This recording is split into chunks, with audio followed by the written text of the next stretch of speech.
السلام علیکم ناظرین۔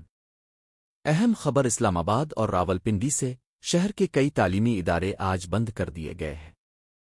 سیکیورٹی خدشات اور ممکنہ احتجاج کے باعث انتظامیہ نے احتیاطی طور پر اسکولز، کالجز اور یونیورسٹیاں بند رکھنے کا فیصلہ کیا ہے۔ ذرائع کے مطابق ابھی تک حتمی فیصلہ نہیں سنایا گیا کہ ادارے کب کھلیں گے، البتہ امکان ظاہر کیا جا رہا ہے کہ صورتحال بہتر ہونے کے بعد چند گھنٹوں عقل تک دوبارہ کھول دیے جائیں گے۔ دوسری جانب شہر کے مختلف راستے جیسے فیض آباد، مری روڈ، ایکسپریس وے اور بلیو ایریا کے کچھ حصے تاحال بند ہیں۔ پولیس اور رینجرز کی بھاری نفری تعینات ہے، جبکہ کچھ مقامات پر انٹرنیٹ سروس بھی متاثر ہے۔